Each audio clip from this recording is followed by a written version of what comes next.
Hello everyone, welcome back to the channel. I'm Julie and today you are joining me on a brand new video. We are talking about the worst interior design mistakes that I have ever made. Look, I've been in the industry for a very long time. A big part of growing as an interior designer and as a person is not only admitting your mistakes, but learning from it and evolving as you go. A lot of these mistakes are not only costly, but they're also time-consuming to correct. So if you're looking to steer clear of huge mistakes that you'll make in interior design and decorating, this video is for you. The first huge interior design mistake comes from my very own kitchen. It is choosing open-ended hardware. There's so much that goes into a thoughtful kitchen design, and hardware is one of those things that are often overlooked but shouldn't be neglected. I originally chose these open-ended brass hardware handles for my cabinets because I really loved the modern streamlined look. The reason why it's such a huge mistake is that my shirts, blouses, and sometimes pants constantly get caught in the open ends of the handles. I have a collection of t-shirts that have so many holes in them, it's not even funny. Now that I have kids and a very active toddler, Kamari constantly bumps into these handles. I mean, she has gotten a couple of bruises here and there. So I am actually looking to replace the handles. I'm looking to replace it with number one, something that's not open-ended. I'm looking for a bar that is closed off on the ends so that my shirts and my blouses don't catch on them. And secondly, I'm looking for something with a curved handle or rounded edges. Curved handles and rounded edges simply have a softer grip, and they're much easier on the body just in case you bump into them. Next, we have patterned upholstery in a high traffic area. I selected this really beautiful patterned velvet for my client's upholstered sectional. We custom made this really huge sectional for their home theater, and while the client and I absolutely fell in love with this velvet, what we found down the line, of course after months and months of use, is that not only did the velvet crush under high traffic wear and tear, but it was also so difficult to match up the pattern, especially when you had a sectional that was U-shaped. If you're really into symmetry and patterns matching up exactly at the seams, look for a pattern that's not so busy.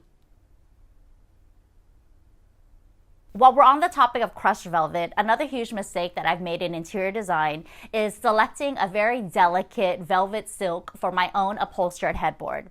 I love the way this upholstered headboard looks during the day and the night. It is a beautiful cognac color.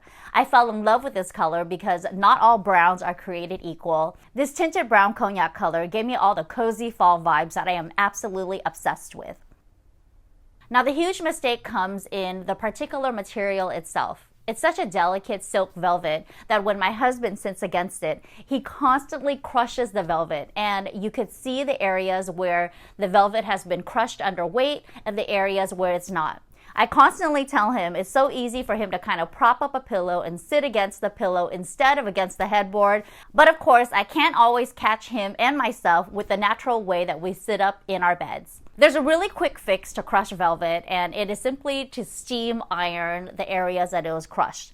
You will be able to revive the velvet. It's not a huge undertaking, but it is time consuming. So a really easy way around this is to look for a velvet that has performance capabilities. A performance velvet is typically weaved with synthetic fibers. The synthetic fibers allows it to be crushed under weight, it's easy to clean, it's low maintenance, so definitely look for a performance type of fabric no matter what type of material that you're choosing.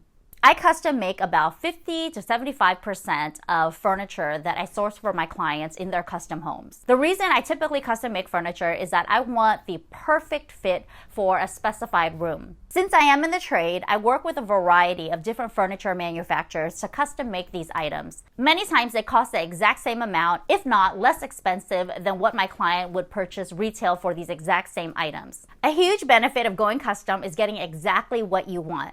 But a huge mistake that I've made by going custom is customizing a sectional or a sofa that was way too large to fit in the standard opening of a doorway. I've had to cut the casings out of a doorway before just to fit in a large sofa. I've also hoisted an entire sofa over the balcony of my client's home just to get it into the room. So the next time you go custom or you're specifying a large piece of furniture, double check and make sure that you measure the opening of your space so it can actually get into your home. Another huge mistake that I've made in interior design is painting a feature wall that has too many openings. I had a client who was obsessed with a hot pink fuchsia color. And while I am someone who loves really bold design, I don't shy away from a ton of color or a lot of patterns. I really loved this idea. And early on in my career, I didn't really understand a lot of these interior design mistakes as I do now. So we painted a feature wall in her great room, this really hot pink fuchsia color, and I love the color, except that there was an opening to the hallway of the garage on one side, there was the opening to a front door on the other, it was a vaulted ceiling, so there are just so many elements that I felt took away from the intent of the design, and so I would call that a really huge mistake. I learned a really big lesson from making this mistake, and it is not to paint a feature wall or an accent wall on a wall with too many openings. I also detailed this particular tip and a ton of others when it comes to accent walls. So definitely make sure you watch the video, Accent Walls, Do's and Don'ts, all of the common design mistakes so you steer clear from them. I'll link it here so you can check it out if you haven't already. You all know by now that I'm a maximalist by nature. I love a ton of color, I love a ton of pattern, I love mixing patterns, I love large patterns, I love tiny patterns. I mean, I don't shy away from making a bold statement. But a huge mistake that I have made in interior design is a huge, busy pattern wall in a place that should feel restful and relaxing. This tip has everything to do with getting a sample first. I always get samples before I embark on any type of design, whether or not it's a sample of a piece of fabric for upholstery, whether or not it's a sample of a paint color for the walls. Sampling allows you to grasp the big picture and understand all of the tiny little details that goes into a cohesive palette. I found this really beautiful silk for my client's bedroom. Acoustics were a really huge issue in her bedroom since she lived right next to the harbor. So my solution was to upholster an entire wall behind her bed to help absorb all that sound. We chose this really beautiful Hollywood glam type of silk. While we loved that tiny sample that we chose and really obsessed with the patterns and the color once we rolled it out, by the time we got it on the walls, it just felt so overwhelming, especially for a bedroom. Of course, pattern, colors, and your feelings about a space, the vibe and the mood is totally subjective. My client still loves this bedroom, mind you. But for me as a designer, I feel like we could have made better decisions on the composition of a fabric once it was up and installed in the space. Another huge mistake that I've made in interior design has to do with the bathroom design. It is those tiny shower niches. If you look on Pinterest or on Instagram, you'll probably scroll a ton of different types of shower installs, and you'll see everything from a small square niche to a wall-to-wall niche. And a lot of the times they look really great with 1 or 2 shampoo bottles and a tiny little bar of soap. But is that realistic to the type of toiletries that you have in your space? If you're anything like me, you might be shopping in bulk, and those Costco bottles clearly do not fit in a tiny little shower niche. As a designer, aesthetics are really important to me, so I often decant my products the minute I get home. I love to purchase really beautiful glass jars or amber jars and pour the shampoo or conditioner in them. But that's very, very time consuming and takes a whole lot of effort. So you definitely want to make sure that you design your shower niche to the size of the shampoo and the conditioning bottles that you actually purchase for your home.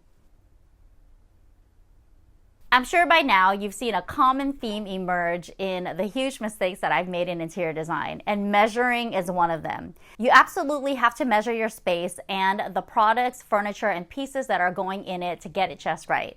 The next huge mistake that I've made in interior design is purchasing cookie cutter artwork. I've talked about this in great lengths on this channel. It's also one of those home decor items I would never buy again, and a common design mistake for the living room, for the bedroom. Just don't purchase cookie cutter artwork. Generic artwork that you purchase at a big box store falls into this cookie cutter artwork category. It can have a really huge generic slogan like live, laugh, love, or even a quote that has to do with your family, like home is where the heart is, or something really generic and cookie cutter. It could also be a huge landscape mural or a flower or birds or something just very generic, very cookie cutter that really doesn't say anything about you, your personality, and the story of your home and space.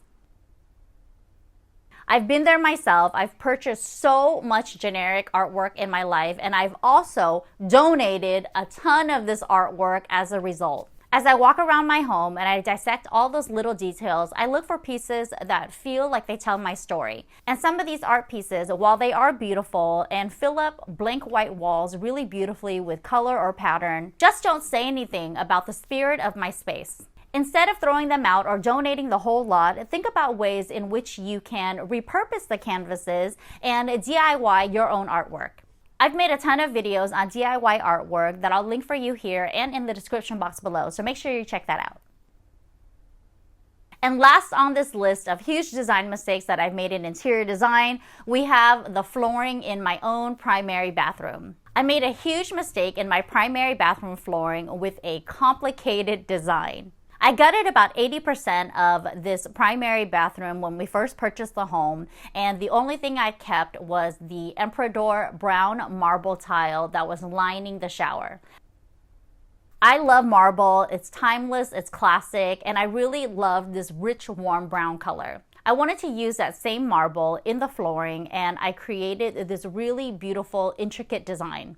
To me, it felt like a really simple design. It had a lot of different layers, a lot of different elements. At the center of this pattern was the brown tile marble itself, and it was bordered with another layer of black granite and almost like this grayish veiny marble, which I absolutely was obsessed with. The next layer to this design was a marble basket weave pattern, and the marble basket weave already came in prefabricated 12 by 12 mesh tile. So all you had to do was cut the tile and fit the mesh within this border. I mean, it sounds so simple, and even though I designed it in CAD, which is my computer-aided drafting program, and it looked like it fit, once we got to actual laying it out, you could see that the basket weave pattern just had so many little pieces in it, and they never actually really lined up. So there are specific areas in my flooring pattern where that basket weave doesn't line up, and it drives me nuts. The untrained eye can't even see it. I've had friends come over, family come over. I mean, my husband literally uses this bathroom in this shower every single day, and he doesn't even notice it. But for me, it's one of those glaring reminders of a huge mistake that I've made in interior design, and I would never forget it. That's it for this video of the worst interior design mistakes that I have ever made. And there is so much more. Once I started writing this list, I was like, oh my gosh, there's this. I mean, there's just so much that I want to share with you. So I am looking to make this episode into a full-blown series, and I hope that you'll join me along for the ride. Do you have any costly and time-consuming mistakes that you've made in interior design? I would love to hear it in the comments below. I hope the viewers can learn from all of our mistakes and not make the same ones down the line. If you like this type of content and you're loving the Common Design Mistakes series, please give this video a thumbs up. Comment below and join the conversation. I want to know what your biggest mistake was in interior design. Share this video with anyone you know who loves interior design as much as we do. And of course, subscribe to my channel if you haven't already. Click that little notification bell to be notified of new videos that we drop every single Tuesday. I hope you're having a fabulous day, and I'll see you in the next one.